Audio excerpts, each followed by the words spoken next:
Bueno, amigos, ¿cómo están? Espero que muy bien. Eh, a veces hacemos cosas por los amigos, ustedes me comprenderán. Y me dispongo a hacer algo por mis amigos. Jololipa me pidió hacer un especial de varios videos hablando de los orígenes de Egipto, Grecia, China, Mesopotamia, todo.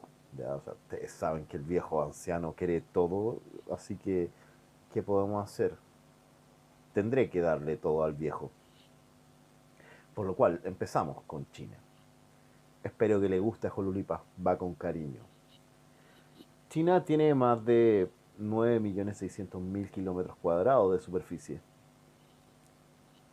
Por lo que tengo entendido, debe ser entre el tercero o el cuarto país más grande del mundo, después de Rusia y Canadá. Además, su población, que tiene más de 1.000 millones de habitantes, lo hace por lejos, o bueno, no tan por lejos porque India se le acerca, uno de los países más habitados del mundo. Como fronteras, al este tiene a Corea, al norte a la República Popular de la Mongolia, al noreste y al norte Rusia y Kazajistán, al oeste Kirguistán, Tayikistán, Afganistán, Pakistán, la India, al sudoeste la India, Nepal, Bután, al sur Birmania, Laos, Vietnam, y al este y el sur los mares de Ojai y Amarillo, y el Mar del Este, junto con el Gran Mar del Sur, que baña en su larga costa. Frente a las costas de China, también tenemos más de 5.000 islas. Topográficamente podemos ver tres tipos de relieves bastante claros, o tres tipos de niveles de relieve bastante claros. Las planicies costeras y las colinas, los altiplanos y por último las montañas. Entre las planicies se encuentra la llanura de Manchuria, la del norte de China y las cuencas central y baja del río Yangtze. Las colinas están en las penínsulas de Liaodong y Shandong. Los altiplanos constituyen más o menos el 26% de la superficie total. En el norte están los altiplanos del suelo sedimentario de Shanxi y el norte de Hebei, y también los altiplanos de Gansu, Ningxiu y Mongolia. Y en el sur están los altiplanos de Yunnan y Guizhou. Finalmente, al oeste encontramos el altiplano tibetano. Las montañas de China cubren cerca del 36% del territorio chino. Recorren China desde Gansu hasta Yunnan, y entre ellas están algunas de las cordilleras más grandes del mundo, como Altai, Pamir, Tian Shan, Kunlun y los Himalayas. Los ríos más grandes de China se alimentan del altiplano tibetano. En el norte y el noreste están los ríos Amur, Hai, Liao, Sungari, Tumen, Yalu y el Gran Río Amarillo. El segundo río de China, con más de 4.845 kilómetros de largo y una cuenca de más de 745.000 kilómetros cuadrados. En el centro y sur del país está el río Yangtze, el más largo de este país, con más de 6.380 kilómetros, que además es navegable. El Perla, el Ming y varios más que fluyen hacia Birmania, Tailandia, Laos. También hay varios ríos que no desembocan directamente en el mar, como el Huai, que está entre el Yangtze y el Amarillo. El clima es bastante variado. En el norte, en Manchuria, es frío, con largos inviernos. Es templado en el centro y semitropical y tropical en el sur. En el noroeste hay vastas regiones desérticas y poco pobladas. La diversidad de la topografía, el clima y los tipos de cultivos que se dan en las diferentes regiones han dividido tradicionalmente a China entre norte y sur, tomando como frontera el río Yangtze. En el norte, los inviernos fríos y de poca precipitación pluvial, es necesario realizar vastas obras de irrigación. Las tierras pueden ser cultivadas una sola vez al año. Los cultivos principales son el mijo, el trigo, el sorgo. El sedimento que deposita el río Amarillo hace que algunas partes sean fértiles. Sin embargo, frecuentemente el río se desborda y cambia de curso. Hay que controlarlo constantemente con obras de drenaje y con diques para contener las aguas. En el sur la naturaleza es más grata, los cultivos son el arroz y variadas frutas y verduras. Hay mucha agua y se pueden dar 2 cosechas al año. Sin querer enunciar teoría de determinismo geográfico, hay algunas características en la geografía china que pueden explicar rasgos de este país. En primer lugar, China está rodeada de barreras enormes que durante los siglos impidieron o dificultaron su intercambio con otros países y afianzaron un sentimiento de singularidad y de superioridad.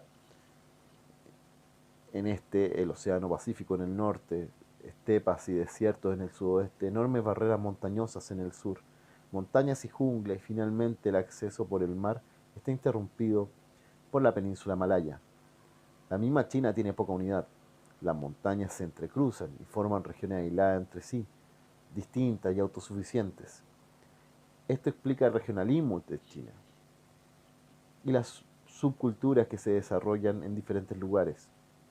Además, la escasez de suelo cultivable en una economía agrícola ha provocado grandes concentraciones de población en las regiones más fértiles, utilizando enormemente la mano de obra. El cultivo del arroz, por ejemplo, requiere de cuidados minuciosos y de gran esfuerzo personal y un énfasis en la unidad familiar. La tierra se vuelve una posesión preciosa y además es, salvo en algunas épocas históricas, la fuente principal de los ingresos estatales, a través de los impuestos, así como el problema de la tenencia de tierra y el sistema impositivo, siempre preocuparán a los gobiernos de China. En la actualidad, esta división política de China, la división política de China es la siguiente: 18 provincias en lo que ha sido tradicionalmente China: Hebei, Shanxi, Shanxi, Gansu, Qinshan, Shandong, Jiangsu, Zhejiang, Anhui, Yanqing, Fujian, Henan, Hubei, Hunan, Guangdong, Sichuan, Guizhou y Yunnan. 3 provincias más de la región de Manchuria, como Liaoning, Jilin y Heilongjiang. Existen además 5 regiones autónomas: Mongolia Interior, Ningxiao, Xinjiang, Guangxi y Tíbet, y 3 municipios directamente subordinados al poder central: Beijing, Shanghái y Tianjin. La población china tiene rasgos físicos similares, pero existen en el país distintos grupos humanos con variaciones culturales, religiosas y lingüísticas. 94% lo constituyen los Han, o sea, los chinos propiamente dichos, y el resto se conoce bajo el rubro de minorías étnicas. Hay más de 50 minorías, entre las cuales se encuentran tibetanos, mongoles, manchús, uigures, musulmanes, uiu, que se diferencia de los Han únicamente por su religión y una afinidad de pueblos aborígenes con afinidad cultural con los pueblos del sudeste de Asia. Las minorías viven principalmente en regiones escasamente pobladas del norte, el oeste y el sur y el sudoeste. Los habitantes de China pertenecen en su mayoría a 2 pequeños grupos lingüísticos: el sino-tibetano y el altaico. Pero hay pequeños grupos en la frontera sino-birmana que hablan lenguas austroasiáticas. Los Han hablan una enorme variedad de lenguas y dialectos que son a veces mutuamente incomprensibles. El idioma oficial, el putonghua, conocido también como mandarín, es el chino hablado en el norte y en la parte oeste y sudoeste de China. Esta lengua se enseña en las escuelas y se usa en las transmisiones de radio. En la región de Shanghái se habla el Wu, en Fujian se habla el Min, en Guangdong el cantonés. También en la región de Guangdong y Jiangxi se habla el Hakka. El cantonés es la lengua más común entre los chinos de ultramar y es que usualmente identificamos como la lengua china típica. Y es la que usualmente identificamos como la lengua china típica. La lengua china es tonal, pero los tonos varían en las diferentes lenguas y dialectos. Por eso el putonghua se distingue en 4 tonos y en el cantonés alrededor de 8.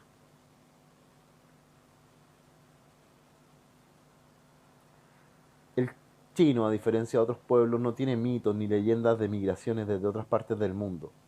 Sus orígenes se encuentran en la región misma que habitan, y los hallazgos, cada día más abundantes, señalan que China fue poblada desde épocas muy remotas, seguramente desde el inicio del Pleistoceno Bajo. Se han encontrado en las últimas décadas vestigios fósiles con características de homínidos, tanto en el norte como en el sur de China, algunos de casi 2 millones de años de antigüedad. Entre ellos destacan hallazgos de dos incisivos y algunos instrumentos de piedra pertenecientes al Homo erectus yamuniensis, descubierto en el norte de la provincia de Yunnan, al que se considera el más antiguo Homo erectus del continente asiático, pues se le atribuyen 1,7 millones de años de antigüedad. También son importantes los hallazgos de Lantín, en el norte de Xi'an, en la provincia de Shanxi, de un fragmento de cráneo y una mandíbula de un Homo erectus que vivió aproximadamente hace 650.000 o 800.000 años. Sin embargo, el más famoso de todos estos antepasados de los chinos es sin duda un ser de características netamente humanas, conocido desde 1929 como el hombre de Pekín, que vivió en el norte de China hace aproximadamente 500.000 o 600.000 años. Por los hallazgos, fragmentos, cráneos y dientes encontrados en una cueva al sudoeste de Beijing, Zhoukoudian, podemos tener una imagen más o menos precisa de esta criatura. El hombre de Pekín caminaba erguido, el volumen de su cerebro era la mitad o más que el del ser humano actual, y usaba sus manos con destreza. Conocía el fuego y vivía de la caza y la recolección de frutas salvajes, nueces y plantas. No podemos afirmar con rigor científico que el hombre de Pekín sea un antepasado directo de los chinos. Sin embargo, el hecho de que los chinos mismos lo hayan considerado como perteneciente a China, los acalorados debates sobre algunas de sus características, si era o no antropófago, y la conmoción que produjo la desaparición de sus restos durante la Segunda Guerra Mundial le dan cierta legitimidad como punto de partida de la civilización china. Durante muchos años se habló de un vacío que va del hombre de Pekín hasta la época del Paleolítico Superior, de 40.000 a 10.000 años antes de Cristo. Sin embargo, excavaciones recientes están llenando rápidamente este vacío. Los hallazgos más importantes de esa época son también de Zhoukoudian, en donde fueron encontrados restos de Homo sapiens, es decir, de seres con características idénticas o casi idénticas a los seres humanos actuales, cuya destreza en la caza era mucho mayor a la del hombre de Pekín, y que pescaban, cosían prendas y probablemente realizaban ritos religiosos. El origen de la civilización china se encuentra indiscutiblemente en las culturas neolíticas, que se desarrollaban en casi toda China. Sabemos por excavaciones realizadas que existían asentamientos en forma de aldeas, agricultura, animales domésticos, alfarería y cierto intercambio económico. Entre todas las subculturas que surgieron, dos prevalecieron y se extendieron en amplias regiones. Estas son las culturas Yanchao y Longchang. La cultura Yanchao, aproximadamente hacia el 5000 a.C., se extendió por las actuales provincias de Henan, Shanxi y aún más al oeste, es decir, exactamente la región conocida tanto por leyendas como por la historia como la cuna de la civilización china. Los cultivadores Yanchao vivían en la aldea de diversos tamaños, económicamente autónomas. En el círculo arqueológico de Banpo, en la ciudad de Xi'an, se puede apreciar casas semisubterráneas, cada una con su propio hogar, un edificio común, un cementerio al norte de la aldea y horno de alfarería al este. La cerámica, policroma, y las vasijas rojas, negras o grises están pintadas con dibujos geométricos, en negro o rojo oscuro. La cultura Longshan, aproximadamente el 3000 a.C., se situó principalmente en la provincia de Shandong y se extendió por toda la costa este. Esta cultura se caracteriza por su cerámica negra, bruñida y hecha en torno. Durante muchos años se pensó que las dos culturas no tenían conexión alguna, que se habían desarrollado paralelamente y sin contacto. Sin embargo, en los últimos años, los estudiosos chinos y algunos occidentales han aceptado que la cultura Yanchao es anterior a la Longchang y que la segunda seguramente es una evolución de la primera. Los cambios que registra la cultura Longchang consiste en aldeas más grandes, rodeadas de muros, viviendas construidas sobre montículos, mayor difusión del cultivo del arroz y mayor variedad de animales domésticos, uso de armas etc. También se nota la aparición de cultos ancestrales y el uso de huesos de animales como oráculos. En cuanto a la organización social, las costumbres funerarias de ambas culturas indican diferencias notables. En la Yan Chao, los clanes eran matrilineales y la mujer alcanzaba un estatus predominante en las tumbas. De las mujeres se han encontrado hoces y instrumentos de labranza. La tierra era comunal y las cosechas se distribuían entre los miembros del clan. En Longchan, la descendencia se vuelve patrilineal. La posición de la mujer es mucho más baja. En las tumbas de mujeres hay pocos objetos, usos, ruecas y únicamente están relacionadas con el hogar. Ya existe ya especialización, propiedad privada y diferencias de posición social. En algunas tumbas se encontraron más objetos que en otras, marcando así la distinción de estatus. Es por eso que los historiadores chinos, siguiendo la división marxista de las épocas históricas, identifican la Yan Chao como un periodo de comunismo primitivo y perciben una incipiente sociedad de clases a partir de la Longchan. Ustedes saben que a mí carga ese tipo de determinismo histórico, pero estamos opinando esto según historiadores chinos y comprenderán que la mayoría son marxistas, así que nada que hacer. Eh, Algunas características de Longchan: el uso de muros de tierra pisada, los oráculos de hueso, ciertas formas de cerámica y el hecho de que la cultura se extendiera hacia el oeste de Henan y Shanxi, de donde surgió la civilización histórica Chang, hacen pensar que allí podemos encontrar el origen de la cultura china. Durante mucho tiempo, la cultura Qianchao había sido considerada como la primera cultura neolítica de China, y para muchos estudiosos pudo haberse originado en el cercano oriente. Sin embargo, el descubrimiento de más de 7.000 sitios neolíticos en los últimos años lleva a suponer un origen autóctono del desarrollo de la civilización china. Esta hipótesis está apoyada en el descubrimiento de culturas neolíticas más tempranas que la Yanchao, las cuales se sitúan en regiones diferentes y conforman así un panorama de desarrollo paralelo de diversas culturas, pero con intercambio e influencias mutuas.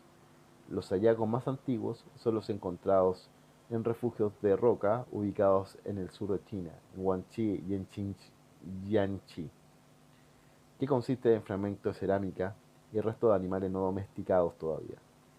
Estos sitios, de entre 10.000 a 7.000 años antes de nuestra era,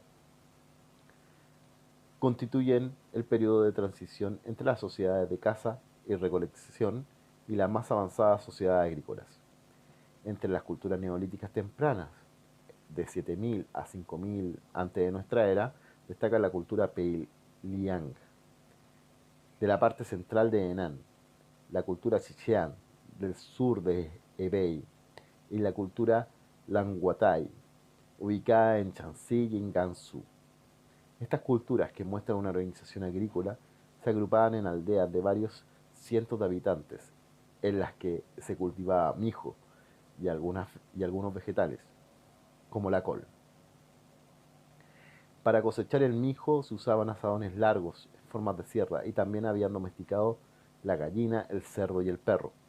Su cerámica, con variaciones regionales, era roja, más bien burda y hecha a mano. Sin embargo, la tecnología de producción alfarera estaba bastante más avanzada y algunas vasijas tenían ya decoración pintada. En el sur de China, tal y como se observa en el sitio descubierto de Emedú, en la provincia de Zhejiang, las plantas y animales domésticos en esta misma época eran un tanto diferentes. Si bien ya se conocía el cultivo del arroz, las castañas de agua se habían las castañas de agua y se habían domesticado al búfalo.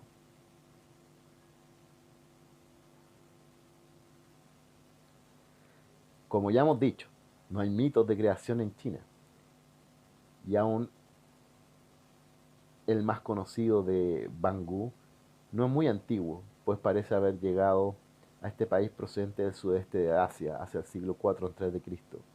En él se cuenta que el cielo y la tierra estaban en un principio mezclados como un huevo, en el que fue engendrado Bangu, quien separó lo que era claro y luminoso de lo oscuro y pesado. Es así como se formaron el cielo y la tierra. Los textos más remotos mencionan una época de oro que empieza con tres soberanos, el primero de los cuales fue Funzi, quien inventó el pastoreo, el matrimonio y los instrumentos musicales. El segundo, Sue Rein, al cual le debemos el fuego. Y el último de los tres emperadores, Shennong, quien inventó la agricultura, la medicina y enseñó los rudimentos del comercio. En la mitología china no hay figuras femeninas, y aún las que se mencionan aparecen tardíamente. Una de ellas, Nuwa, esposa o hermana de Fuchi, la cual remendó el cielo, que se había roto, y crió a los seres humanos con tierra amarilla y les enseñó la institución del matrimonio. Y enseguida viene la época de los 5 emperadores, el más importante de los cuales es Huangdi, el emperador amarillo, quien reinó a partir del 2697 a.C., o antes de nuestra era, prefiero antes de nuestra era, ustedes siempre saben. Introdujo, entre otras cosas, la crianza del gusano de seda, el uso del arco y la flecha, la escritura, la cerámica. Fue un gran guerrero que venció a los bárbaros en lo que es ahora la provincia de Shanxi, estableciendo así su liderazgo contra las tribus de la llanura del río Amarillo. Los dos últimos emperadores fueron Yao y Chun. Yao inventó el calendario, los ritos y la música. El sucesor de Yao, quien no era su pariente, Chon, que no es el caballero de Andrómeda, chicos, soberano de gran virtud e hijo ejemplar, nombró como sucesor a Yu, quien pudo domar las aguas de unas terribles inundaciones. Yu también quiso nombrar a su sucesor, pero cuando murió, el pueblo prefirió aceptar a su hijo como soberano. El hijo de Yu fundó la dinastía Xia. Estas leyendas tienen poca base histórica, y un estudio minucioso de los textos y la cronología acerca de cuándo aparecieron las primeras referencias de estas leyendas nos lleva a pensar que a lo largo de la historia antigua se fueron incorporando nuevos mitos que fueron asimilados gradualmente. ¿Estas historias tendrán alguna utilidad? Para el que estudia la imagen de los chinos, en realidad no, pero en el contexto de sus orígenes. Pero sí para dimensionar las historias fundacionales de su cultura. Por lo demás, una mejor lectura de, estas, de estos mitos nos pudiesen enseñar un poco acerca de la cosmología eh, religiosa prácticamente de estas culturas, así como por ejemplo el mito de Adán y Eva nos sirve mucho para entender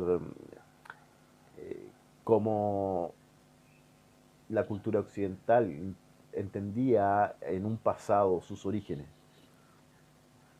Así que esto podría ser hasta ahora. Si un día quieren que continúe con la historia china, me comentan y yo continúo. Así que eso, espero que te haya satisfecho este tiempo, Jolulipa, porque tú sabes que pese a que yo mucho no sé de China, he intentado satisfacer tus deseos. Muchas gracias y cuídense.